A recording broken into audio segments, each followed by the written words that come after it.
to talk about here in a moment, you definitely want to get that engagement within your organization and kind of understanding where you guys are.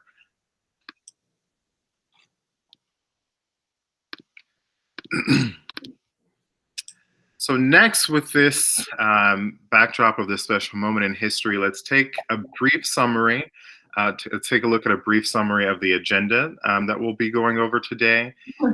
The first is understanding diversity, equity, and inclusion, and all that that entails. So we'll kind of touch on some key factors for you to see if your organization is indeed inclusive. There are examples to get you to think about your organization and where you guys might be at the current moment. Um, the next topic that we'll discuss are the challenges and building an inclusive workplace, um, and what those success rates and success factors look like. We will touch on why DEI matters and what the priorities of your next 12 months should kind of look like. And we will finish by talking about our ACT process, which is our proven steps for a more inclusive workplace.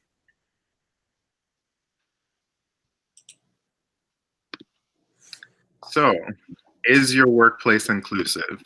Um, let's take a quick look just to, like I said, these are examples, and we're just asking you to think about if you have a workplace that is inclusive.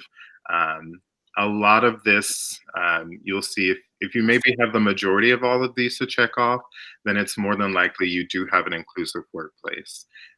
If you are taking a look at these, and there's some areas of improvement as well, then maybe you just have a little bit more work to do, but that doesn't necessarily mean that you don't have an inclusive workplace. But a lot of this is tailored to finding out if you do have these kind of embedded in the DNA of your workspace. And share in the chat what you do well from this list or what you can recognize as an area of improvement as well. Like I said, a lot of us in 2020 are just kind of starting on the big initiative for DEI. So it doesn't matter where you are, and we can all learn from each other and see what we do well and don't do well. All right, so take a look at these definitions. This gives you more of a context to level set all of us on the specific definitions on each of the terms we hear. So the difference between inequality and equity. What is an inclusion, and beyond that, a sense of belonging. So taking a look at these definitions, we hear them every day, but do we exactly know what they mean, and do we exactly know what they represent in our workspace? What attributes, this is little Danny again, which attributes of your workplace correspond to each? And we'd love to hear and love to see that in the chat. So kind of just not checking the box, but understanding what these exactly mean, like I said. With definitions, we say words all the time, but do we exactly drill down to what they mean in every aspect of it? So that's great. And looking at here, we'll have some answers coming in. So, like I said, which attributes of your workplace correspond to each? We'd love to hear that in the chat as well.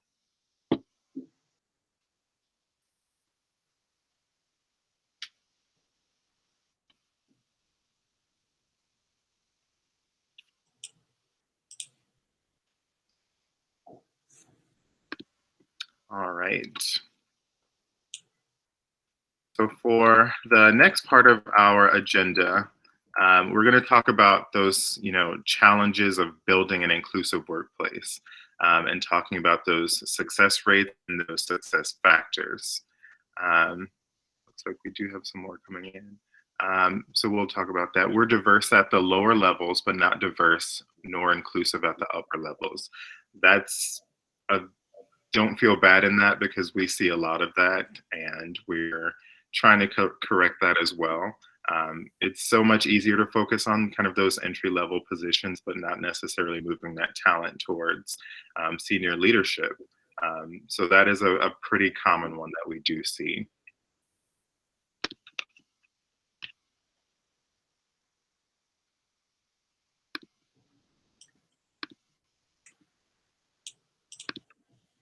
Okay, I think we have a lot of good input coming in. We will share some of the summary of these in the future. Thanks a lot, Eric, for getting us off to a great start. So I get to now be the bearer of a bit of bad news and talk about the challenges.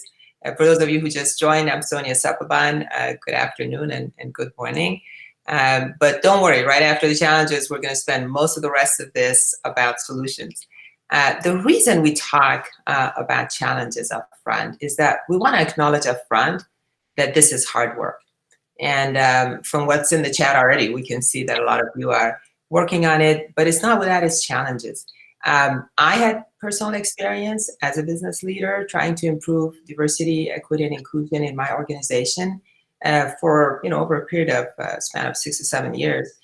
And what I found is similar to what many of you probably have found, and what the BCG reports show that we're going to show here on the next slide. So they found that of the companies they talked to, and I think they talked to about 1,600, that over 97% of them had DEI efforts ongoing, but only 25% are actually successful. So this is, of course, really disappointing. But again, this reality is out there. So it's not really lack of effort. There is a lot of good effort going on, but it's not necessarily successful. And so that's what we're going to really focus on, is what are those success factors. But let's first talk about the challenges just for a moment more to make this real for you. We have one of these other kind of lists here on these slides that we share. We share this to give you kind of like thought joggers, right? What are your challenges? What do you see right now as you're trying to do some of this good work? If you don't mind taking just a couple of minutes to put it into the chat. Thank you for somebody explaining that BCG is the Boston Consulting Group. Yeah, they do a lot of great work, and they actually put a lot of reports out. The report that I'm speaking of, they put out year after year. The latest one is the 2019 one. But please put a little bit about what are some of these challenges. These are just examples. I see some people already sharing, knowing what to measure, engaging the whole organization, absolutely. Again, knowing what to measure. We're working on on strategic planning now, but we're having trouble identifying metrics. Limited resources and not having realistic metrics. Yes, I know that one. A lot of us get really, it's pretty stressful role, right? I think this is one of the most stressful roles in an organization. Unrealistic expectations and giving a part-time role to someone to, make it all better. Again, we see limited resources, engaging the whole organization, knowing what actions is tough. Trying to get everyone to take steps collectively and clarifying what the impact will be. Again, knowing what to measure. So a lot of these are common, right? What we find, and please continue to put it in there. Again, we will share a summary of this afterwards, of course, without attribution. So please don't worry about that. So let's look at what the success factors are. So we have found that across a lot of customers and a lot that we have been working with, but also reports that have been out there, very authoritative, again, like Deloitte, like BCG, that access to expertise and adequate resources is the #1 issue. While there are experienced professionals out there, many times the DEI role, again, is part-time or is an added task, on top of a full-time job already. And the budgets are typically not enough. According to Russell Reynolds, I remember one metric is 53% of the DEI leaders are part-time. And of course, they're talking to the Russell 3000 companies. And again, most of them say that they don't have enough budget authority. The second one, a lot of you have said it already, is knowing where to focus and what to measure. 67% of all organizations according to PeopleSoft, say that they don't know what to measure for DEI. Or if they measure a few things, they lack relevant benchmarks for their industry so that they can see where they're positioned. You know, representation, for example, in terms of gender representation, is very different in a tech engineering organization versus a retail, for example, industry. So it is important to have relevant benchmarks. And then last but not least, the third one here that you see is to build an inclusive culture. You need alignment and engagement. Again, you mentioned this, some of you here in the chat. Engaging everybody is very, very important, because that's what culture is. If you're trying to build an inclusive culture, is when you change behavior and you cause, you know, a majority of the people to make decisions and to behave in certain ways. So when engagement is low, that's a big problem. In fact, as you know, as most of you know, I'm sure, Gartner reports that engagement is still only at about 33%. It's only improved about 5% in the last 20 years. So they've been following this and reporting on broad levels of engagement across organizations. And this is, again, pretty disappointing news.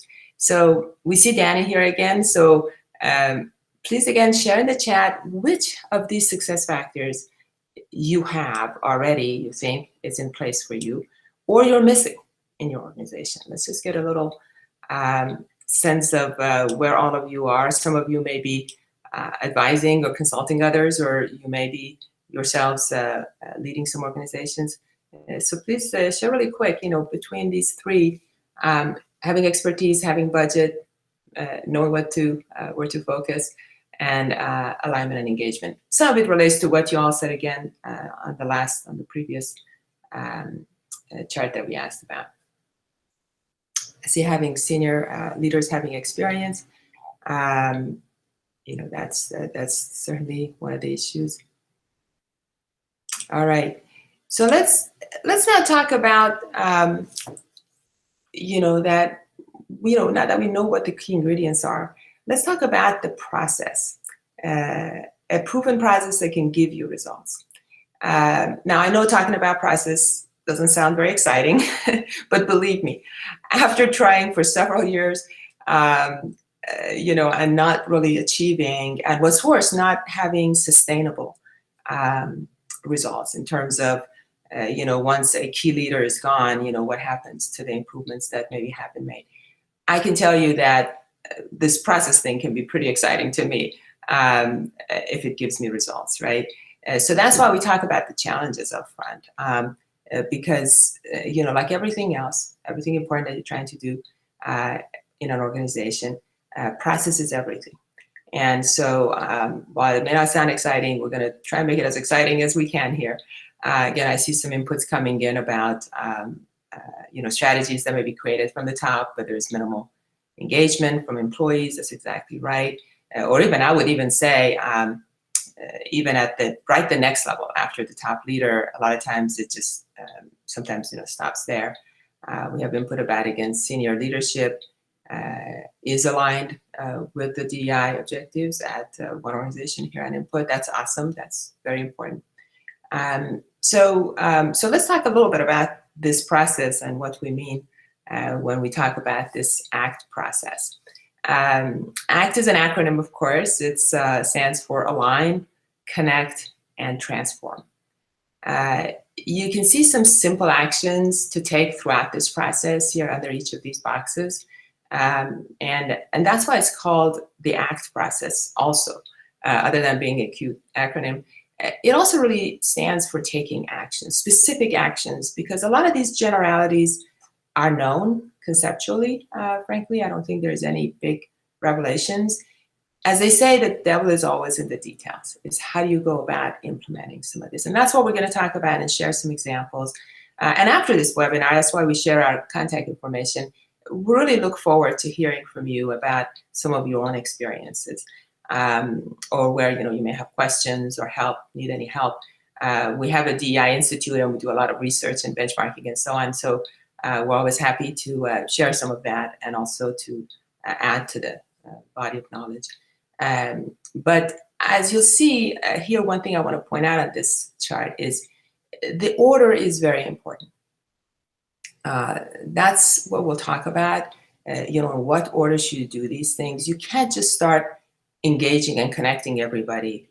For example, what we do in the connect phase, before you do that hard work up front of aligning and understanding why and what and the how. So I would just want to point out the reason we call it a process is because it is important the order in which you do these things. So let's go ahead and see about this first step of it, align. So what's align? The objective here, as the name says, is to get alignment across your leadership and through the organization. Now, we all know leadership commitment is important, but how does that manifest itself to drive action? We see a lot of top leaders, especially in recent times, have put out a lot of great statements out there, and that's all good. I think it's important to put a statement out.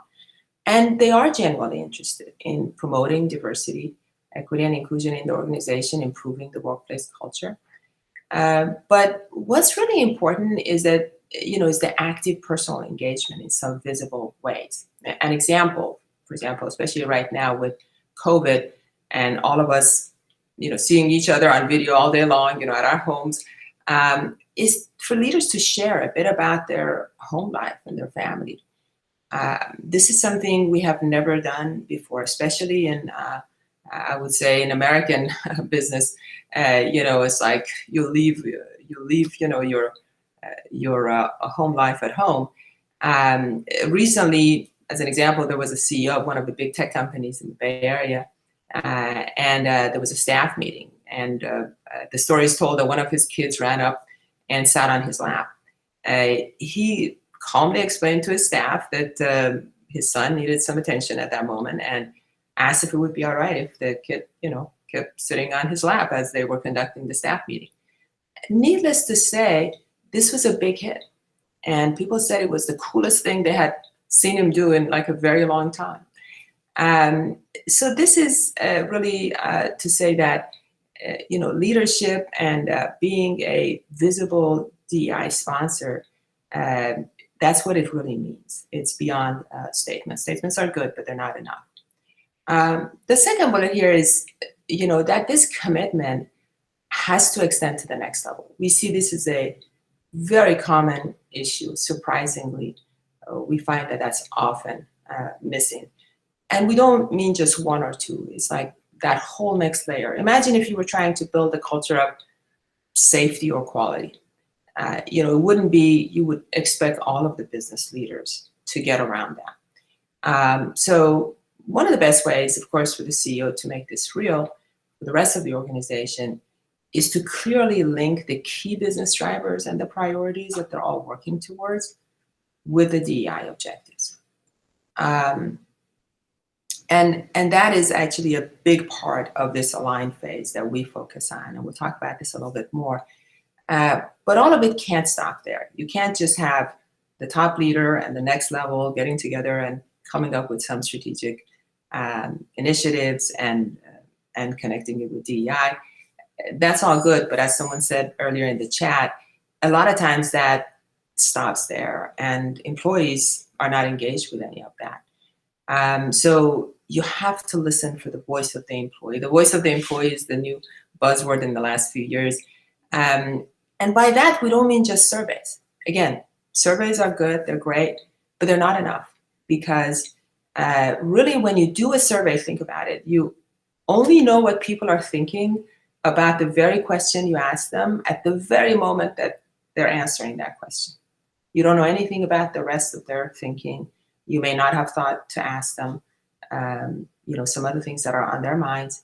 And, tomorrow, a week later, or 6 months later, it may be very well different about how they feel about things, especially right now when there's so much uncertainty, there's so much happening. Every day we wake up and it seems like there's something new.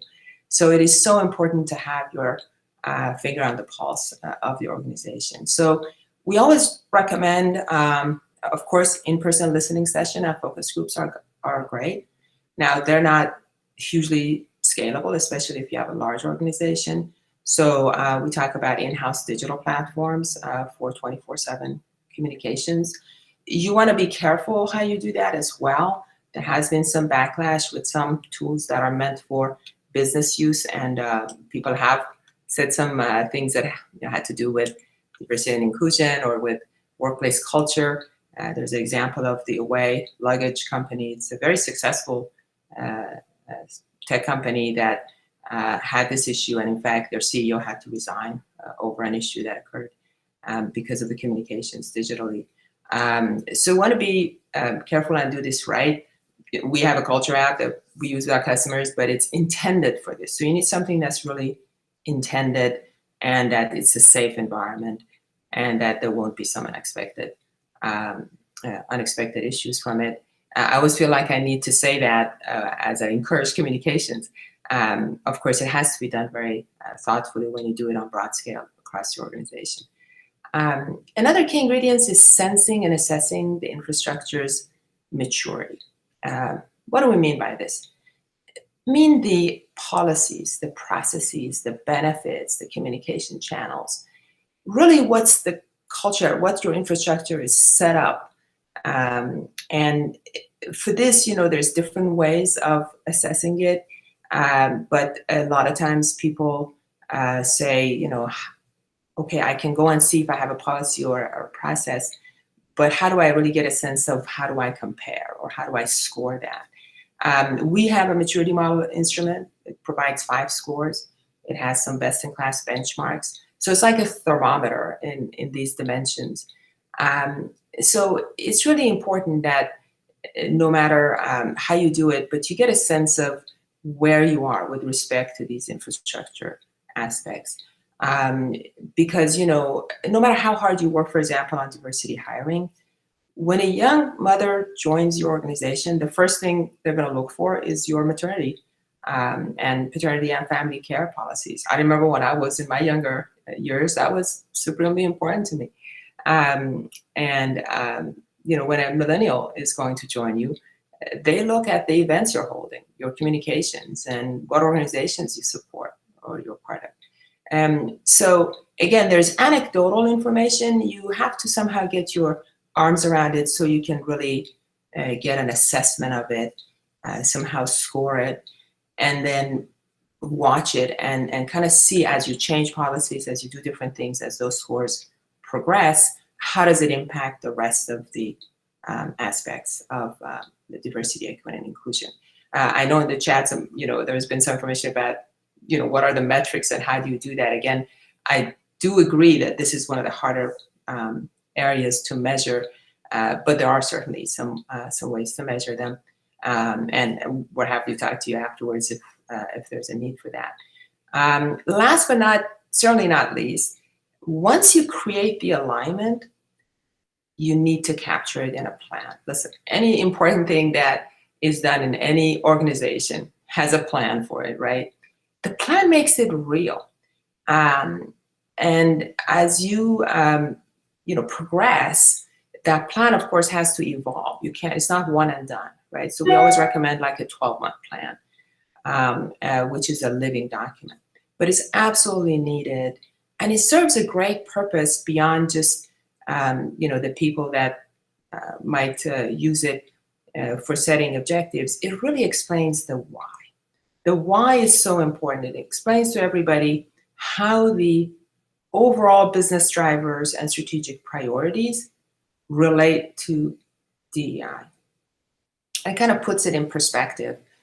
And that's what makes it sustainable.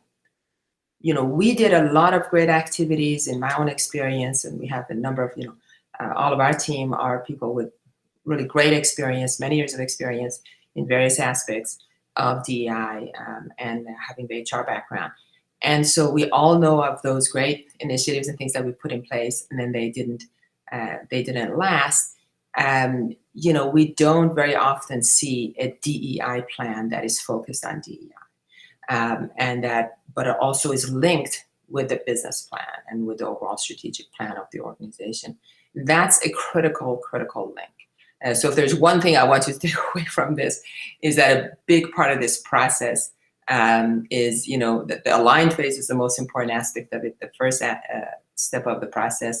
And within the align, if you do all the great things, but you don't capture it in one plan or some way to kind of codify it and memorialize it and have people be able to go back to it, it will unfortunately have the issues of being a sustainable change. And then, of course, you have to keep it up to date and keep every 12 months or so at least, updating it. So look at these 6 elements that we've shared here. Here's Danny again. I want you to take a moment and please take a look at these and share in the chat box which ones you have or may need to be working on. Do you have the alignment at the leadership level? Some of you have said earlier that you did. Do you have the next level? What about next level? How many of you, just quick responses here on the chat if you don't mind. What are some of the next level alignment that you see? Do you have a lot of alignment with the next level that is reporting to the CEO? So your CEO is all on board, let's say. Do you have it at the next level? Do you understand your maturity of your organization in terms of assessing the processes, policies, and so on? We're going to wait here for a bit so that we can get some feedback. There's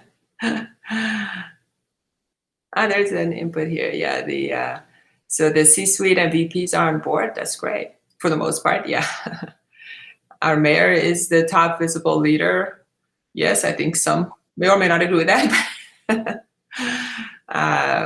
They hired someone says they hired a third-party consultant to come in to do a full DI assessment and help with infrastructure, strategy development, short-term and long-term plans. That's awesome. Yeah, there's a lot of, I know it's hard, but like everything else, there is professionals in this, in this field. And so it's okay to ask for help and to go outside. And a lot of this expertise is, you have to find it. As we said, one of the key success factors is expertise. So let's now talk about if you think about these aspects that you have to have in place. What are the first part of it? We said the key part that I asked you to please remember is that you need to link your DEI objectives with business priorities. So let's talk about business priorities first. Let's just start there. Can you share, this is just an example of a few items that might come to mind in terms of being some of the priorities for this coming 12 months. Of course, at the top of it is, how to be successful when we get kind of back to this new normal, right? That might be your priority.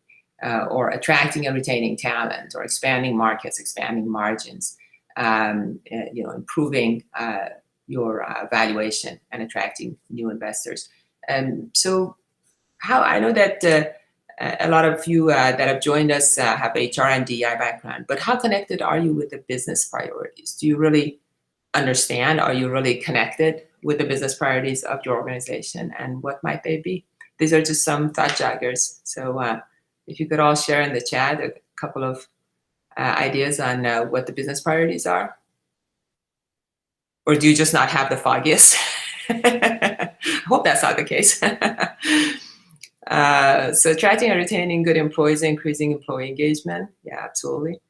That's any organization is its people. So that's for sure a top one. How about some other ones? We had a lot of great input on challenges. So everybody it seems like challenges are up close and personal, but what about the business priorities? Really think about it for a moment. And again, as Eric said at the beginning, please jot these down for yourselves, because I think a day or two later, we go to these webinars and then we come out of it and we say, what did they really talk about? What did I get out of it? Was my time well spent? The thing that is nice is if you have a set of notes that you can go back to to jog your memory. So here we have some input on doubling and tripling revenue. Wow, yeah, that would be awesome. Of course, after this 2020, I guess a lot of people need to really do that. And we have another one, managing those that want to come back and those that want to stay at home. I think that's a really great input, because the future of work will never be the same again, right? will be hybrids in some way. Building new products and markets, yes, we all want to do that. Branding, becoming an accurate reflection of our community at all levels of the organization. That's really an awesome one. I think that's what Eric was talking about earlier when he talked about the national and really global historic moment. For many reasons in the U.S., those of you who are in the U.S., I know we have some global participants here, and we appreciate that. We don't mean to be all American-centric, but it is true that, especially in this country, in the U.S., we've had a lot of different kind of challenges in recent times. So restoring everybody's faith, trust, and engaging at different levels, I think there's going to be a lot of more people demanding that. And then we have good input here. Women have left the workforce 4 times as much as men. I know it's a very sad thing. So partly job loss and partly leaving to care as caregivers. Top priority should be getting this talent back into the workforce, so companies don't lose their investment in it. I absolutely agree with that. So these are really great inputs. Again, we'll share back a summary of these so we can all take advantage of it. These are really serious issues, right, that we all are dealing with. So let's just talk for a moment at the business case, the types of business priorities that a lot of your companies might have at a high level.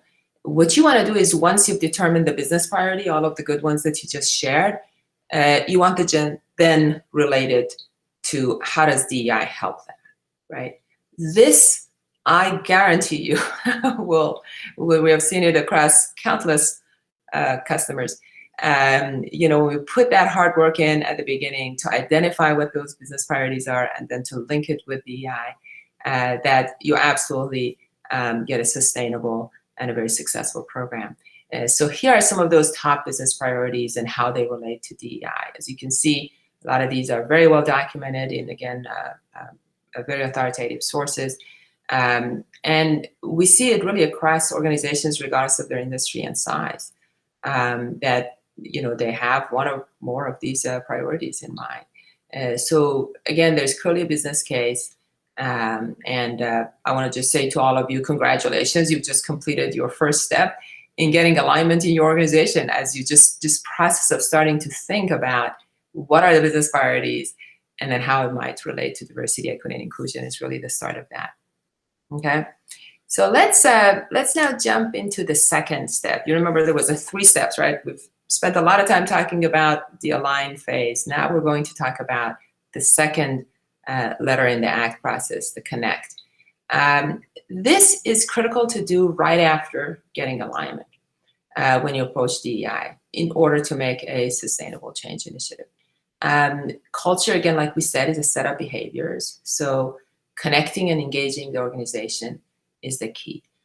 When this step is missed, you often end up with good numbers, lots of initiatives, but frankly, I won't mention names, but we have major companies that have made great progress. And if I mention their names, you say, oh, well, they're getting all the awards, right? Yes, they're getting all the awards and they've done great work. But they come to us after a lot of work and they say they've hit a plateau. And somehow their workplace just doesn't feel inclusive. And so the key step is, again, to start with the why.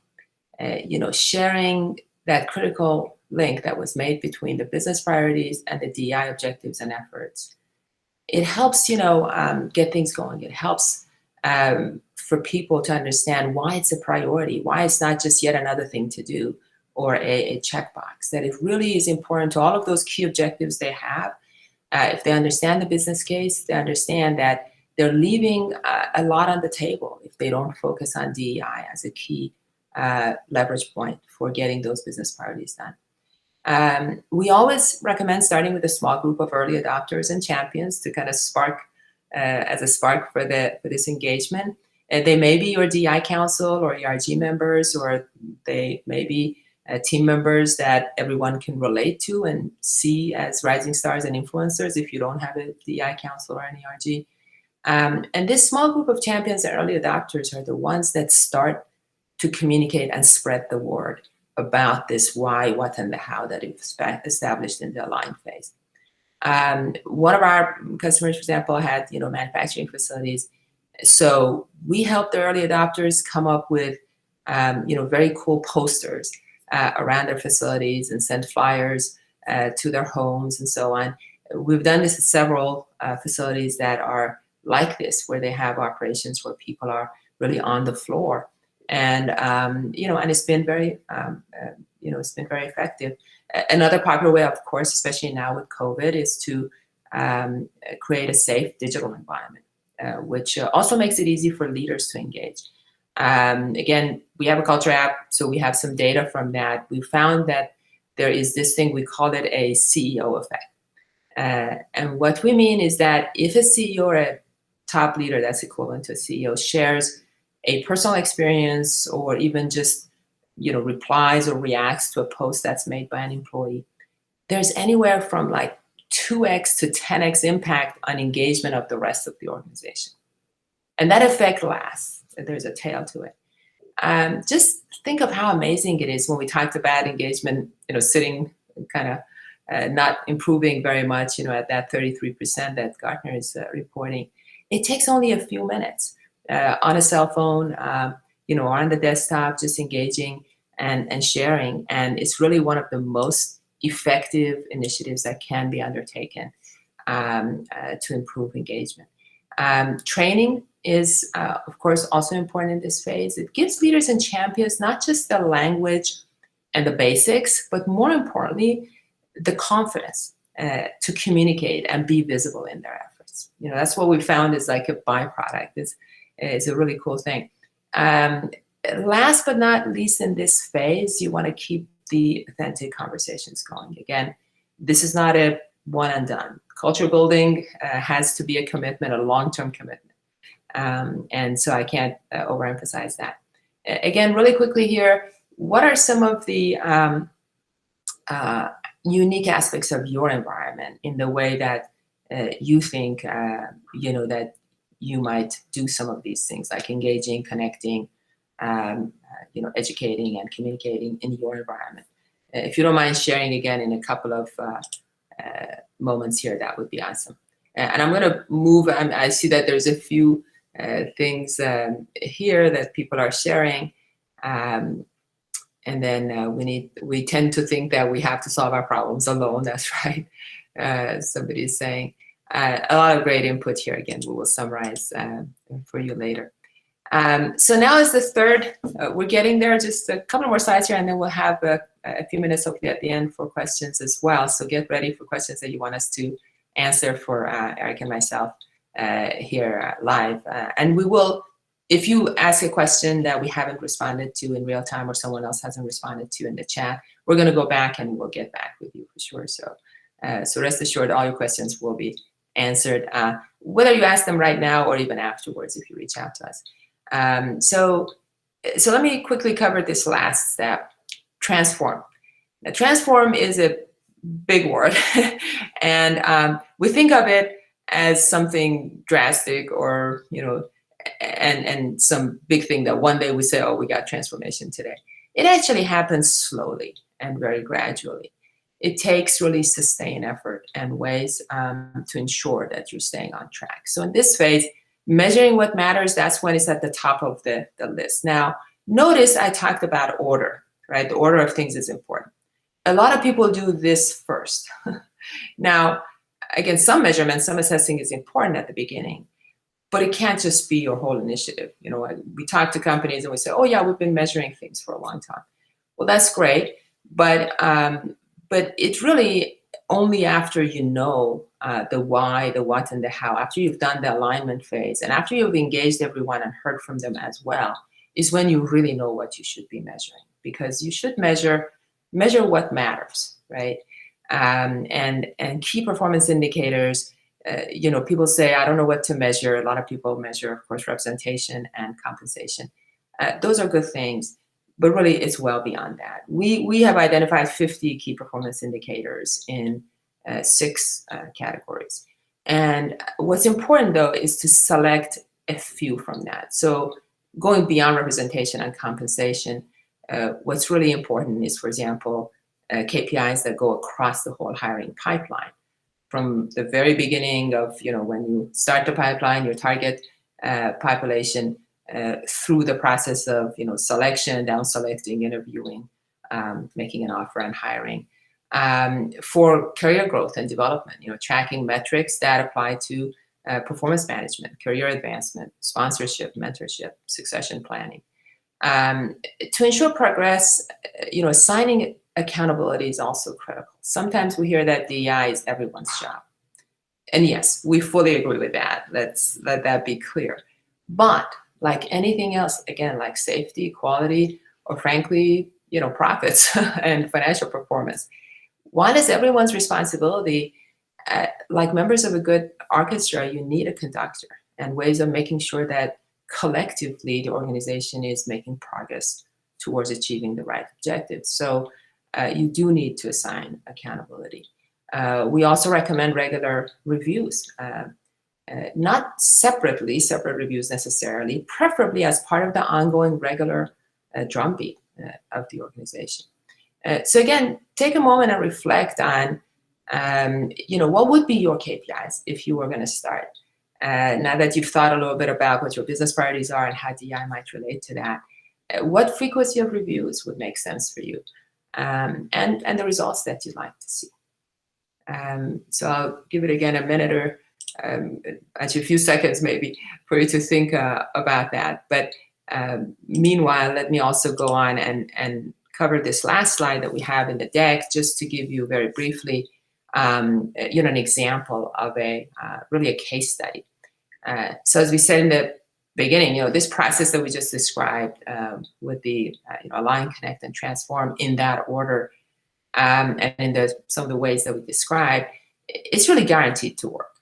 We have seen it with many clients. And here's an example of a manufacturing company, for example, that was focused on innovation, and they knew that for that they needed a diverse and inclusive organization, but they were having some issues around, knowing what to measure beyond the basic metrics that they were doing, like representation and pay equity analysis, and really just having overall awareness, that despite the statements and some of the efforts, they were having trouble with that.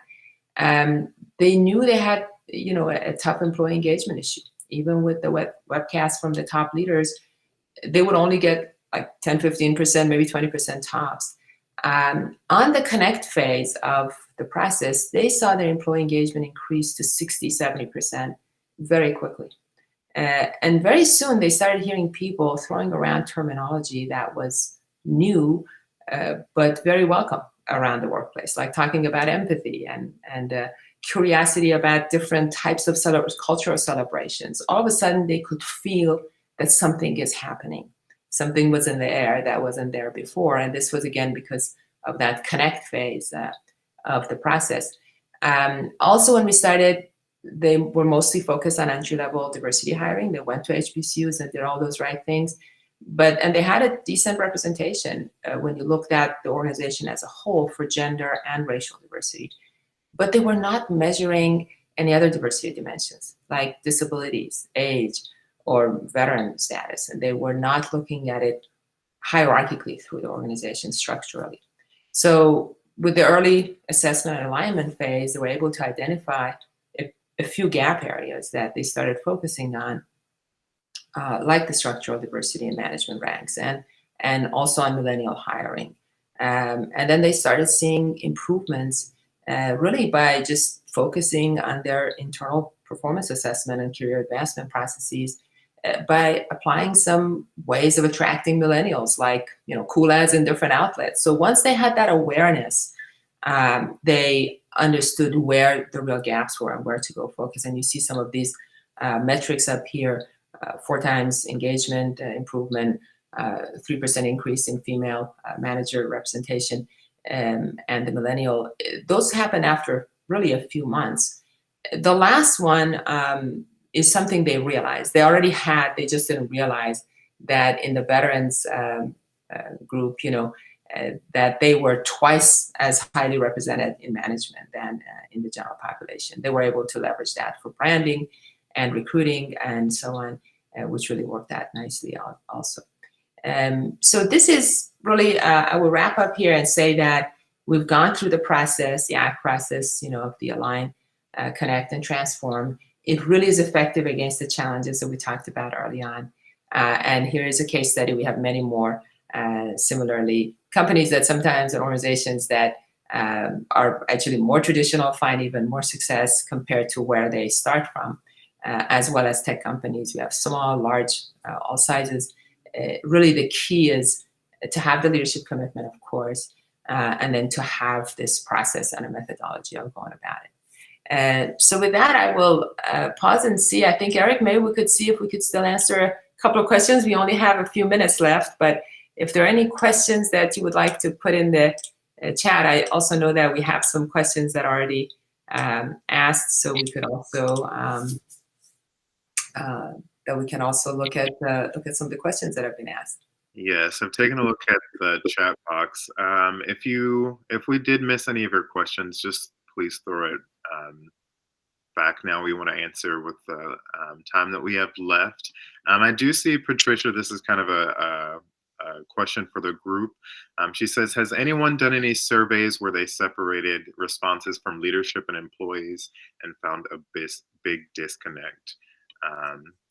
So you can put that in the comments as well. I know that I've seen that in my past work history, and that's a large part in where the breakdown is sometimes, because leadership has a different view and the employees have a different view. And what Sonia was talking about is that alignment and engagement. So you should have your leadership aligned with your DEI initiatives, and make sure that it's important to understand how the employees feel as well, because it has to be in the DNA of everything. It can't just be, like someone mentioned, it can't just be an HR initiative. It doesn't have to be just the DEI initiative. It has to kind of permeate through the entire organization. Yeah, absolutely. I will say that I have almost always found a disconnect. I'll go that far between the leadership perspective and the employee perspective, unless there has been really focus on getting that alignment and that engagement. That shrinks, that difference shrinks as some of what we talked about is done. There's one, do you recommend administering the maturity model to those two groups separately to address that issue? So let me explain about the maturity model. The maturity model that I described is really about the whole infrastructure, and it's pretty factual. So it is, at least our instrument is, I think most instruments, they have to be objective and kind of in order to be valid. But so it really doesn't matter who takes that one, because it's really about, do you have paternity or maternity? Now, you could sense for that and ask it the other way. I suppose you could. I hadn't thought about it, but in real time, I'm thinking it would be cool to ask the employees, do you think we have a policy for paternity or maternity? Because sometimes they don't.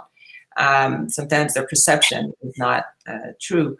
The company may have policies. We had one situation where on our culture app, an employee asked an LGBT member of LGBT community, asked their organization why they didn't have benefits for partners that were same sex. And the company, of course, to their credit, they handled it very well and responded. And they did say that, well, in fact, they do have benefits as long as the partners are married, regardless of sexual orientation. That was something that the individual who asked didn't know, even though that was the case at their company. So I think there's a case that you could have the maturity model be taken by employees as well, but it's really intended to measure really what your basic infrastructure is. There's also employee experience surveys, of course, which then test for the employee specifically and what their perspectives are. I see that we're at the top of the hour. We're happy to hang out here another few minutes for those who want to ask any other questions. But this has been, we really appreciate your time spending it with Eric and myself. And Eric, any parting words? No, if you could just move to the last slide. Sorry about that, yes. So yeah, like Sonia was saying, we're at the top of the hour. But if you have any questions or anything we weren't able to ask, or any, want to reach out for any assistance where we can help as well, there's my email and Sonia's email here. And we hope that, you've kind of seen what kind of rings true for other people. You're not alone in this journey, and a lot of people are doing the same things and trying to move forward. So we hope that you've able to kind of grab some information from this and think about your own journey. And like I said, just reach out to us if you have any questions or need any help. Yeah, we look forward to talking to all of you at another time. And next year we'll have monthly webinars, so we will advertise about that. The first one is January 28th. So see you then, and have happy and safe holidays. Thank you so much. Bye. Thank you all.